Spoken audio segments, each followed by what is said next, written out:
acompañándonos en la presentación del segundo paquete de audiolibros de la Universidad Veracruzana. El año pasado estuvimos justo aquí presentando 6 títulos, pero este año alcanzó para 4. Y pues el chiste, o esto se trata de no suspender, ¿verdad? Entonces, se agradece. Estos son los 4 títulos que aparecieron este año en plataformas y tengo, el gusto de estar acompañada de una de las actrices de voz que nos han grabado 2 de nuestros audiolibros de la UB. Ana Ragasol es actriz, es cantante y me decía que desde 2018 hace audiolibros también. La experiencia de ella me parece como muy interesante que la conozcamos más de cerca, ¿no? Porque además no tenemos pues ninguna oportunidad de tener a todos aquí, a todos los actores de voz que han hecho audiolibros para nosotros, pero afortunadamente ella pues vive a 4 horas de Jalapa y entonces nos pudo acompañar. Ana, quisieras por favor comentarnos ¿cuál es tu experiencia con estos 2 audiolibros que has grabado para la Veracruzana? Claro que sí, muchísimas gracias por la invitación, estoy encantada de estar aquí. Pues es que son unos libros que a mí me parecen valiosísimos, es divulgación del papel de la mujer en la ciencia. Entonces, algunas podemos conocer más que otras, pero hay algunas que están ahí que creo que están completamente perdidas en la historia. Y la intención de la autora es hacernos ver que no es verdad que la ciencia es un campo que es para hombres, que hay muchísimas mujeres valiosísimas. No sé, por ejemplo, ahorita me viene Agnódice de Atenas, que ahora se está considerando como la primera mujer médico o médica profesional en la historia. O, ¿cómo se llama? Le Pon, que es esta mujer que fue la calculadora astronómica que predijo en 1756, me parece, el regreso del cometa Halley. Y hablar de esto me parece importantísimo en todas las épocas. No es que sea una embarrada porque habla bastante extenso, pero es una especie de presentárnoslo para que nosotros vayamos a investigar en específico de cada una de estas mujeres, que son muchísimas, en todos los campos de la ciencia. Por eso hay 2 títulos, porque en un título pues no alcanza, ¿no? Y va a haber otro Esperemos próximamente. que haya tercero. Sí. Y que tenga el honor de narrarlo también. Claro. Pues ella grabó el año pasado para nosotros El canto de las sirenas y este año Distintas y distantes. Este título pues es interesante elegirlo entre los audiolibros de nosotros porque es divulgación de la ciencia y sobre todo porque habla de cómo mujeres en la historia han tenido aportes importantísimos para muchas disciplinas de la ciencia y que no se conocen ni el nombre de ellas ni su labor. Entonces, este tipo de divulgación es muy importante para animar a más mujeres a que se dediquen a eso, ¿no? Entre otras cuestiones, pues ese es el propósito. Está distribuido completo y próximamente por capítulos que también en Spotify los pueden encontrar. Está este libro y los otros 3 títulos que son de ficción, que también escogimos este año para producir y que pues son muy importantes. La selección que se hace es muy interesante porque el catálogo de la Universidad Veracruzana de la editorial de la UB pues tiene joyas increíbles que valen mucho la pena de difundir a través de los audiolibros. Entonces, cada año estamos haciendo una selección de títulos y pues más o menos ahí la llevamos con la divulgación y con la narrativa. En el caso de este año, tenemos esta novela que es Intramuros. El autor es un veracruzano nacido en Minatitlán y que fue director también de la editorial hace unos 30 años tal vez, por esa época. Y esta novela está considerada entre las mejores novelas del siglo XX, mexicanas, novela mexicana del siglo XX. Entonces, ¿cómo no tenerla en el catálogo y no tenerla como audiolibro? Es una joya, realmente, que aparte tenemos la oportunidad de que nos la lea un actor con una voz pues educada y con todas las entonaciones necesarias para que no requieras de estar posando tus ojos en las letras, sino solo escuchar. Y yo no me canso de promover, ¿no?, los audiolibros, pero en el caso del difunto Matías Pascal, esta es otra joya, pero de 1908, escrita por un autor italiano. Y este libro, yo por ejemplo lo había leído 1 o 2 veces antes de convertirlo en audiolibro. Y tengo la experiencia con él de que la novela es muy interesante, sin embargo, escucharla es un deleite. O sea, escuchar que te cuenten esta historia con una voz educada y con un actor que le da todas las entonaciones necesarias y todo, bueno, es divertidísimo. O sea, es un deleite, aparte de que de por sí es una joya. Entonces, imagínense las cualidades que se van sumando a un producto literario que ya estaba como libro publicado desde varios años atrás, pero que se elige para que lo puedan disfrutar pues cómodamente, como dicen las introducciones. Busca un lugar cómodo y disfruta. De eso se trata esto, ¿no? De eso se tratan los audiolibros. Y el último, este es un libro de cuentos que también se presta mucho para audiolibro porque pues son narraciones cortas que puedes escuchar en un ratito, por ejemplo, que no sé, que vas en un taxi, en lo que llegas a donde vas ya lo escuchaste y ahí vas avanzando, ¿no? Cuento por cuento. El autor es argentino y él es una persona viva, o sea, y hasta joven, creo que nació en el 76. Entonces, y ha ganado muchos premios este autor. Tenemos otras obras de él en el catálogo de la Veracruzana, que también les recomiendo, pero que no tenemos en audiolibro. Se llama Javier Núñez y el libro es Cuando todo se rompe. Cualquiera de estos títulos los pueden buscar en Spotify, que todo el mundo tiene en su teléfono, ¿sí? Nada más buscas Spotify, abres Spotify y le dices, si tienes Siri, pues abre tal libro y lo escuchas. Esa es toda la dificultad a la que te enfrentas para escuchar un audiolibro, ¿no? Y para disfrutar de él y para, pues, hacer una aproximación a lo que sería una lectura formal, ¿sí? Porque tal vez, no sé, tal vez en la experiencia de escuchar, no sé qué opines tú, pero en la experiencia de escuchar mucha gente ha perdido, bueno, gente adulta, porque los jóvenes escuchan podcast y ponen toda la atención en lo que están escuchando, están educados para eso. Incluso, pobres, pero escuchan textos con voz robótica, o sea, cosas horribles, ¿no? Que ni siquiera le dan la entonación y ni siquiera separan las palabras donde se separan, o sea, es terrible ese tipo de lectura y hasta esa la aceptan los jóvenes. Pero nosotros que somos más exigentes, pues afortunadamente la UB nos ha dado pues la oportunidad de acceder a estos títulos con unas voces elegidas pues también de un catálogo muy extenso de voces cuidadas, de talento de voz, y que se elige, por ejemplo, en el caso de este, pues es un autor argentino, pero hemos tenido autores colombianos y de cuentos también. En el año pasado, por ejemplo, se eligió una voz de una actriz colombiana para que le diera voz a este personaje, ¿no?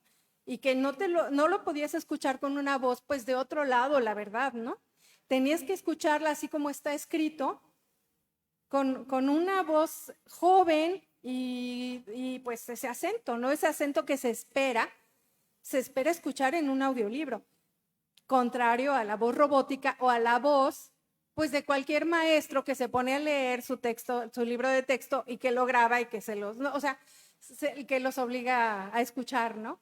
Pero que no lo puede vender, obviamente, ¿no? Sin calidad, estos audiolibros son audiolibros de calidad, no son audiolibros hechos en casa, ¿no? Como los que luego suben a YouTube.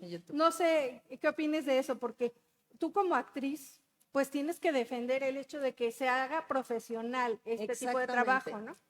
Yo sí creo que los jóvenes, muy jóvenes, aceptan estas voces robóticas para sus TikToks, para anuncios, para memes, para cosas, pero a la hora de que te narren una historia o, en este caso, es divulgación, yo he visto que han estado usando mucha voz robótica, pero para algo que es meramente informativo, ¿sabes? Que es, va a ser un apoyo, tú tienes aquí las fórmulas, todo lo vas oyendo. Para una historia, de entrada, el proceso del audiolibro es muy complejo. Primero, bueno, definitivamente se hace el casting, cuando está el autor vivo, tiene él que ir escogiendo, si no es con la editorial. Después de eso hay toda una investigación, research, de una persona que revisa el libro, si hay erratas, si hay pronunciaciones que tienen que ser muy específicas, todo ese tipo de cosas, si hay ciertas partes que deben de ser con otra entonación porque es un poema, porque es una cita. Después de eso, entonces nos lo pasan.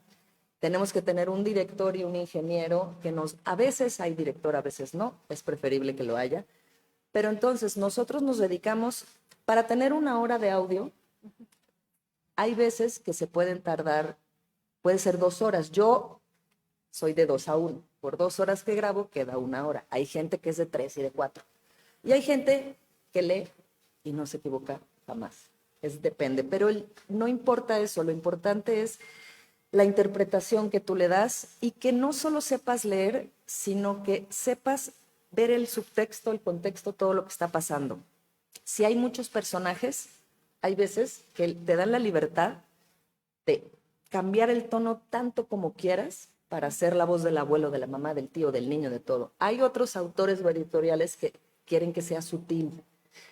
Como lo que te comentaba hace un momento, al principio las comas enunciativas nos las hacían hacer unas pausas que decías, oye, esto está horrible, porque tenías que decir, pasa, abuela, decías, oye, pues nadie habla así, ¿no? O enlistar y decir limón, jamón, ron, y dices. Entonces, hemos ido aprendiendo junto con todos, pero después de que grabamos, hay un editor de audio que pues tiene que cerrar pausas, abrir pausas, quitar ruidos, corregir, pasarlo a un primer revisor que es interno. Nos mandan las correcciones, tenemos que grabar todas las correcciones y después se pasa al editorial, al autor para la segunda corrección, para volver a regresar al ingeniero para que haga la mezcla y el máster. Hay algunos audiolibros que incluso van con efectos y con música, otros no, depende de lo que quiera la editorial, pero es un proceso larguísimo y de verdad es tan disfrutable. Platicaba con mi hermana que cada vez conocemos más gente que sí disfruta del audiolibro. En estos tiempos, que es todo, vas para allá, tráfico para acá, tráfico para allá, de verdad, que te vayan contando una historia en el taxi, tú manejando, en el camión, estás haciendo el quehacer y te están contando una historia, es tan disfrutable y no llegó el audiolibro a reemplazar nada, es otro tipo, como hay algunas eslogans por ahí que dicen escuchar es el nuevo leer, pues es que puedes leer y puedes escuchar, pero es tan disfrutable porque además así inició la literatura, contando de boca en boca. Entonces, de verdad que te cuenten una novela policíaca, que te expliquen cómo funciona. Digamos que a lo mejor para estudiantes es de otra manera, porque son cosas muy técnicas, pero que nos cuenten historias y que nos hablen de cosas que nos interesan, de verdad lo recomiendo, pero completamente. Sí, me interesa tu perspectiva sobre los audiolibros que seguramente has escuchado en YouTube o así, porque muchas veces a mí me llegan con la idea de que sí, yo hice mi audiolibro, ¿no? Y bueno, una cosa tan doméstica, ¿cómo puede tener calidad? O sea, es imposible. Es imposible por mucho que yo crea que yo tengo una voz bonita y que pues que sé leer o no sé qué cualidades se crean que tienen, ¿no? Pues para soltar al público un producto que realmente pues no es profesional, ¿no? Y bueno, yo sí en la mañana estuve reflexionando sobre esto y no es solamente la calidad que le da un actor profesional, es la calidad de todas esas revisiones de alguien, por ejemplo, en mi caso, yo reviso y hago la última corrección. A mí me mandan los audios y yo, como yo soy la que elegí los libros y la que conoce los libros, entonces, pues hay esa, esa exigencia, ¿no? Como de que cada línea debe comunicar a veces una emoción o una idea, porque es más difícil en audio Claro. que cuando tú estás leyendo el libro y pues tú te vas imaginando. O sea, hay que crearlo, que no se pase. Es como en cine o en las series que insisten en alguna toma o en algún objeto que es importante para lo que están contando, ¿no? Entonces, en este caso también hay que hacer énfasis en o decir las cosas de un modo. Entonces, siempre hay correcciones, a pesar de todos los pasos que ocurren en la grabación, siempre hay, y a veces me ha tocado, no sé, 800 correcciones en un texto que la productora cree que ya está, ¿no? Y pues sí, es ni modo, ¿no? Pero pues hay que terminar de limpiarlo y que quede bien y que el autor logre comunicar lo que escribió y no otra cosa, ¿no? Y sí, yo agradezco mucho el trabajo de ella porque cuando yo lo reviso desde la primera vez, me sorprende mucho que lo hace muy bien y que aparte tiene muy buena pronunciación de diferentes idiomas incluso, ¿no? Entonces hay citas en francés, citas en otros idiomas y ella se las lleva así parejito como si nada, ¿no? Y bien hecho. Entonces suena muy bien. Insisto, pues es un producto de calidad, es un libro de la Universidad Veracruzana, aunque sea en audio, tiene ese sello, tiene su ISBN y cumple todos los requisitos de calidad bueno, que lo pueden colocar en las plataformas de audiolibros de todo el mundo. Y bueno, esos son los audiolibros que estamos haciendo, no los de casita, ¿no? Y eso, la verdad, es muy valioso. Y sí es una diferencia abismal. Y fíjate que no tanto por la tecnología, porque sí, efectivamente, yo estoy en una cabina aislada con un buen micrófono, luego el ingeniero hace la masterización, la mezcla, pero podría ser que alguien que interprete bien hiciera su libro casero y dices, me está gustando la historia. Pero es que como dices, no nada más, para trabajar con la voz hay que tener buen oído y saber reproducir lo que uno escucha. Por eso muchos, no todos, algunos más, otros menos, tenemos facilidad con los idiomas, aunque no lo hablemos, porque tú lo escuchas y lo puedes reproducir. Y no es lo mismo leer una novela policíaca que narrar una novela romántica, que narrar una cosa de divulgación. Todo tiene sus dificultades y tampoco es lo mismo cuando es solamente en primera persona o en tercera persona que cuando de pronto te topas con, de veras dices, va a salir otro personaje y me voy a dar un tiro, ¿no? Así, qué barbaridad. Por eso es lo que te decía, que hay autores que sí la logran y sí se saben dirigir, pero hay muchos autores que dicen, yo quiero narrar lo que yo escribí, y a la segunda sesión dicen, no puedo, esto yo no puedo hacerlo, ¿no? Y entonces nos llaman. Yo no quiero decir que todos los autores son incapacitados, no, pero sí cambia mucho la calidad cuando es alguien, aunque sea de divulgación, tienes que saber interpretar.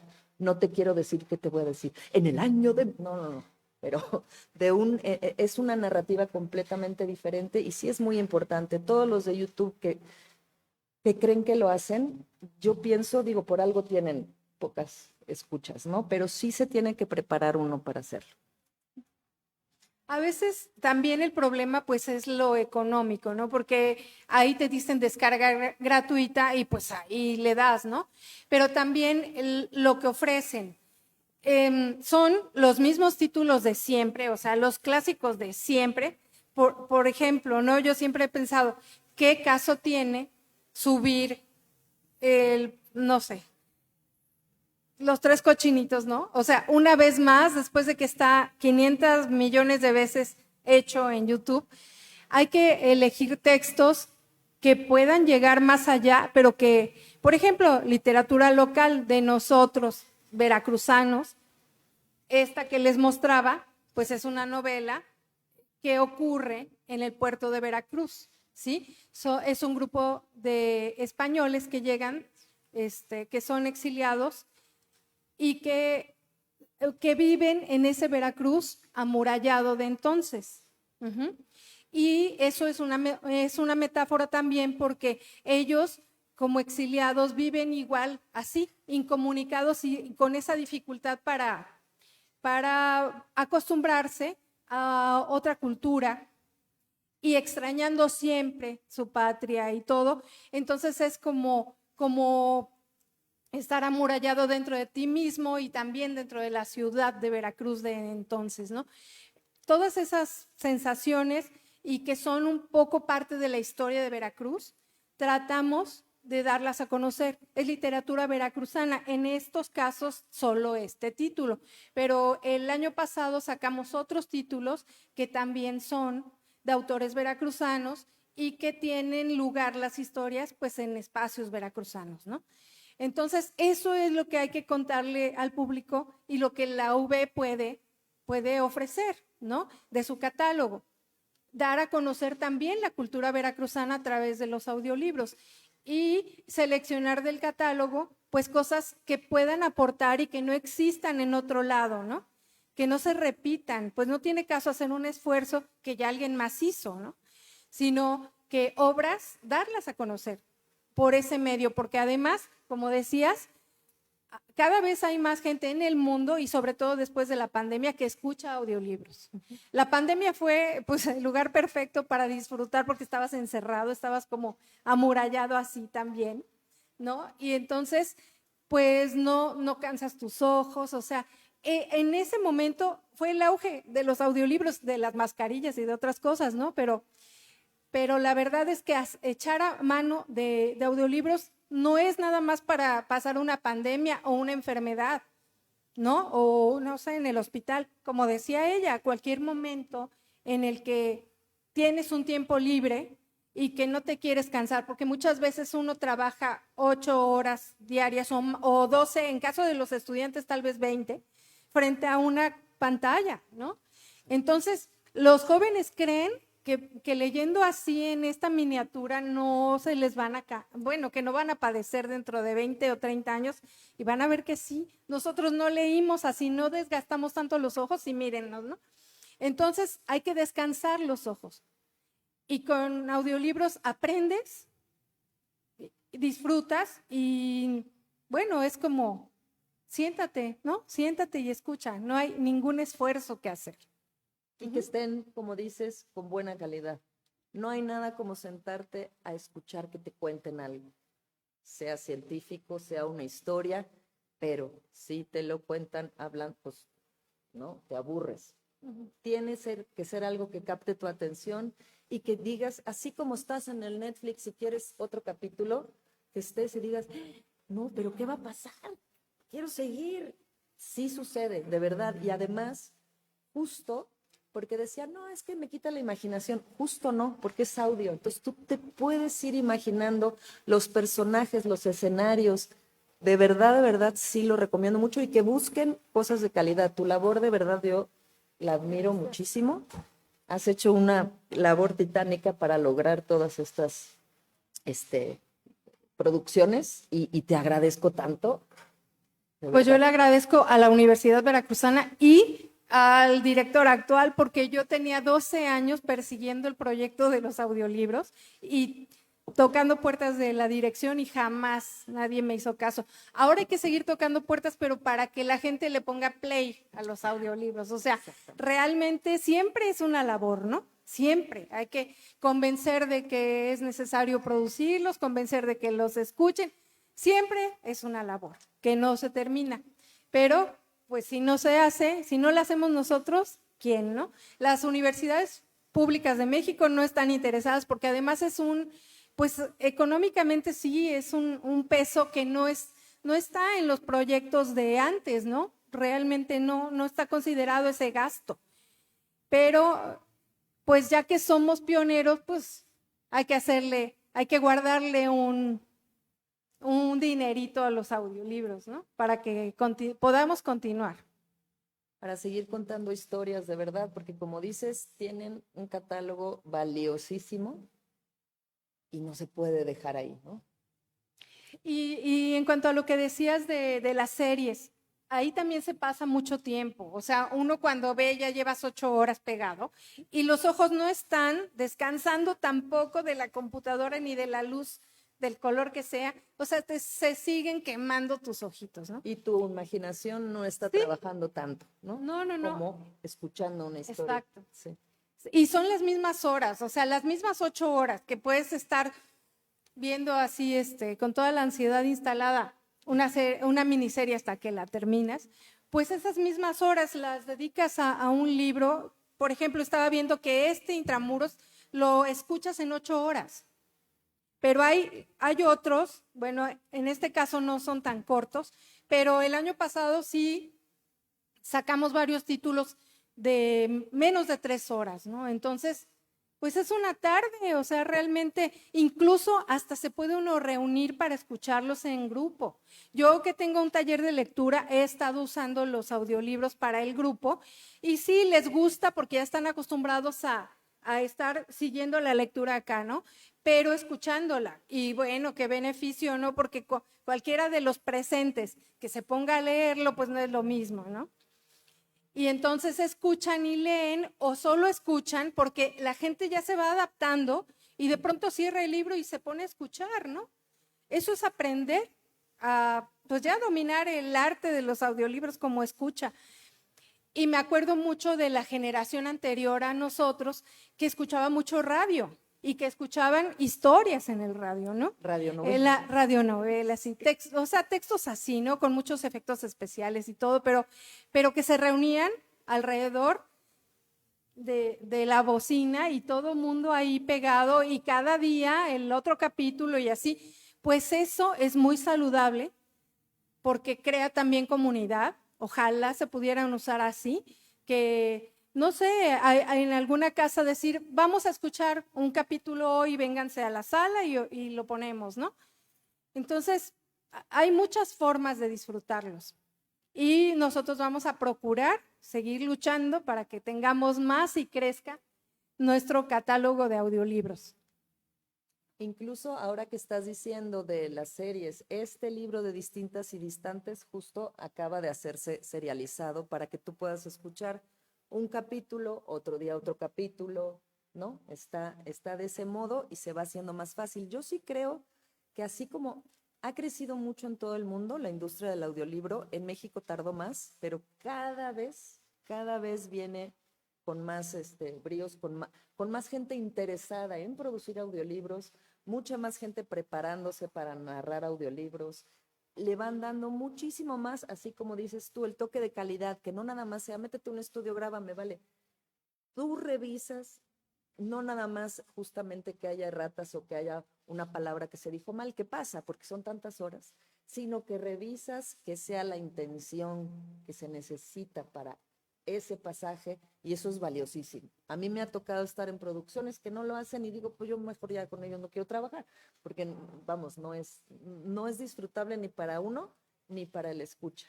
Pero en este caso, de verdad, ponerle tanto detalle es una experiencia que si vas poquito a poquito, les aseguro que les va a acabar gustando, aunque sigan leyendo. No es que reemplace una cosa a la otra. El hecho de escuchar, además, ¿sabes qué pasa? Aminora el ritmo de vida, ¿sabes? Es como un pausa, porque si tú estás viendo televisión, igual estás con tanta cosa y esto de todo el día, estás para acá, para allá, el trabajo, el súper, los niños, el no sé qué, y dices, la escuela, 8 exámenes, ay, me voy a sentar, me van a leer, me van a contar algo que yo escoja el tema y de verdad que sí es literatura, ¿no? Narrada, es como regresar un poco a nuestros orígenes. Muy bien, pues no sé si quieren comentarnos algo, preguntar algo, ¿sí?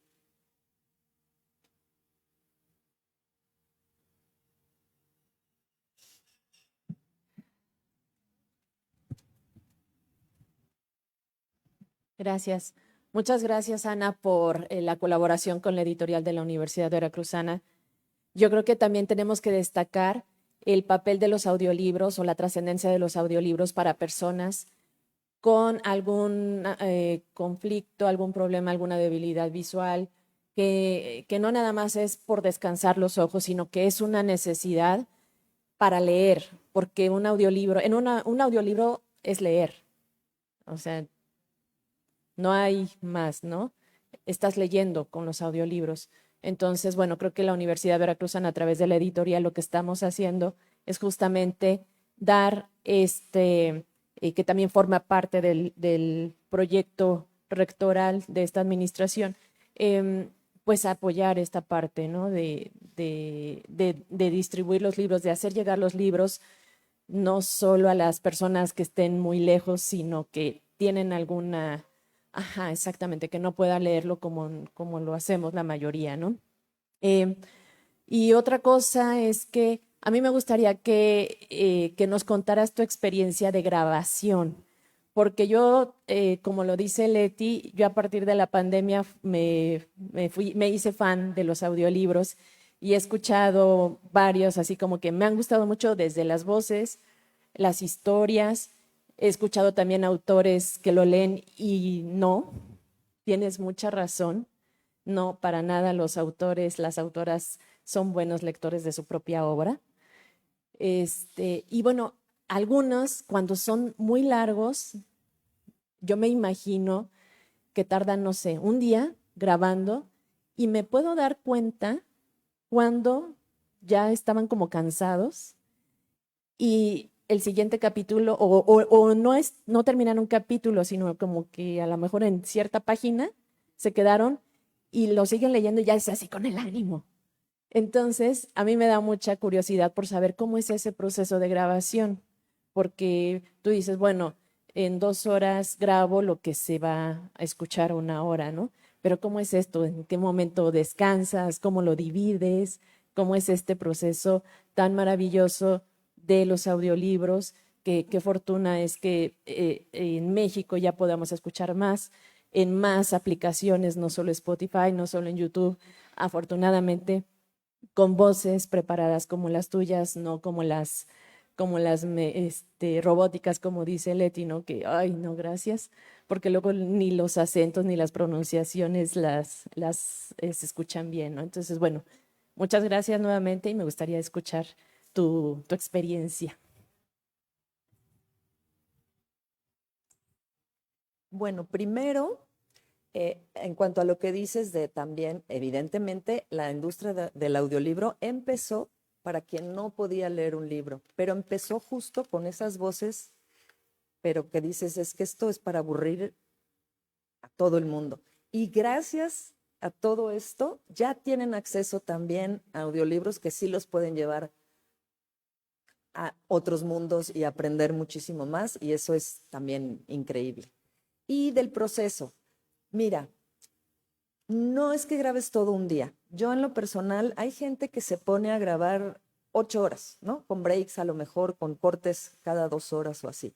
Yo sé que por más preparada que tengas la voz, 4 horas hablando, es que por más que no te duela ni nada, se nota y te estás lastimando el instrumento. Entonces, en mi caso y de muchos colegas que conozco, nosotros decimos, a veces nos dicen, oye, puedes estar de 10 a 8, digo, no, yo no acepto llamados de más de 3 o 4 horas. Si son 4 horas, tengo 15 minutos para descansar, porque sí es meterte y estar completamente en eso. No es que estés, lees un poquito y te vas, son por lo menos 2 horas. Y el proceso es, tú vas interpretando, cuando lo hago sola, pues tengo yo que estar con los 28 sentidos arácnidos puestos ahí. Muchas veces tienes un ingeniero o un director y entonces te ayudan mucho justo si cambias una palabra por otro. Luego componemos, bueno, que decimos unas cosas que dices, pero suena mejor, pero así no está. Así no lo escribieron. Entonces, en lo personal, yo no acepto llamados de más de 4 horas, pero sí conozco gente que yo me imagino que sí, es que después de 6, 7, 8 horas leyendo, se nota porque se nota. Igual un cantante. digamos, yo qué sé, un concierto de 3 horas, pero no te vas a poner un concierto de 8 horas porque no hay quien lo aguante, no hay instrumento que lo aguante. Después de eso, para grabar las correcciones, el proceso, ahí tienes que tener muy buen oído, porque lo que tienes que hacer es ver dónde se puede cortar la frase. No vas a poner una palabra, vas a hacer la frase completa y tienes que reproducir lo que hiciste exactamente. A mí me parece divertido, me encanta. Hay gente que dice, ay, las correcciones. Me parece un reto lograr que siga pues con la cadencia que llevaba. Y estoy de acuerdo contigo. Eso de estar grabando muchísimas horas, ni es sano, ni queda el producto como debe quedar. Tiene razón, yo he notado en los diferentes audiolibros que califico, a algunos de los actores de voz no pueden conservar el mismo ritmo de lectura y se nota cuando van con una cadencia y luego cambian a más rápido o están desconcentrados y ya no están entendiendo el texto que están leyendo. Están leyendo así como, no sé, de forma muy... En automático. Sí, ¿no? automática, sí. Pues ya casi como robot, o sea, pero que las intenciones del texto no van entendiendo lo que leen. Y eso, yo creo, en esos momentos se nota que la persona ya está cansada. O sea, por más que quieran producir, porque es obvio que entre más trabajen, pues más ganan, pero pues ya no los vuelves a contratar también. Incluso uno como intérprete de los textos, hay muchas ocasiones, vas, lees y dices, espérame, para al ingeniero, no entendí, déjame ver dónde está la pausa, qué sentido tiene, porque no me hizo sentido. Ah, ok, ya entendí, aunque no haya coma, aquí tengo que acabar arriba, pero lo paras, porque si no, es justo lo que dices. Sí. No me equivoqué, pero no hace sentido. No, yo agradezco mucho el trabajo de ella porque incluso los errores que algunas veces han tenido los textos, porque no hay libros sin error, ella los corregía sobre la marcha. Entonces, ahí como que pena ajena, pero de verdad es un muy buen trabajo, ¿no? Gracias por venir, gracias por pues apoyarnos en este proyecto y pues felicidades. Muchísimas gracias a ti y a toda la universidad. Claro que sí. Es que nos están diciendo que ya nos tenemos que ir. 5 minutos. Sí. Ok. Eso yo le quería pedir también, pero... Claro que sí. Voy a escoger aquí.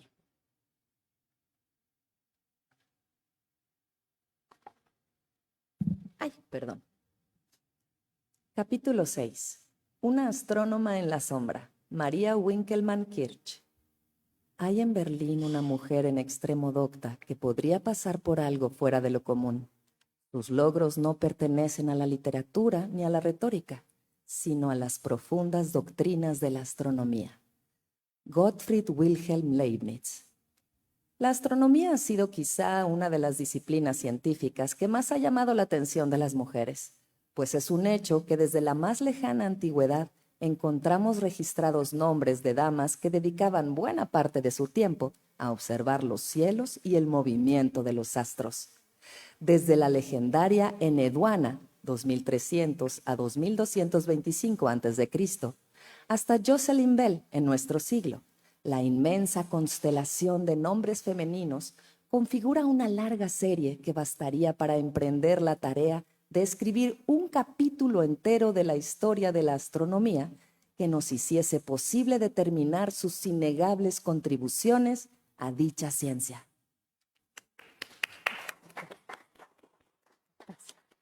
Y eso que es divulgación, ¿eh? Imagínense en ficción, en narrativa. O sea, es fascinante el trabajo de los actores de voz. Y claro, con nuestros libros, pues, qué mejor, ¿no?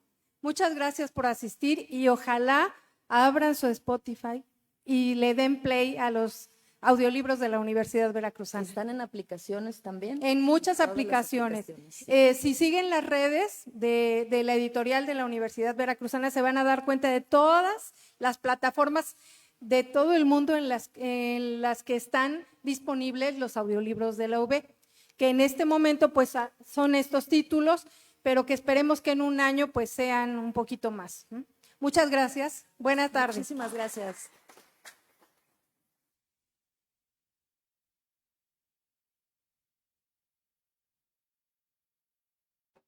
En el marco de la Feria Internacional del Libro Universitario FILU 2025, hago entrega de reconocimiento a Ana Ragasol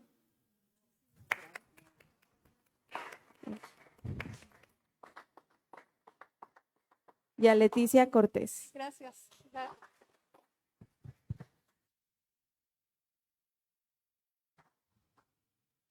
Qué bonito.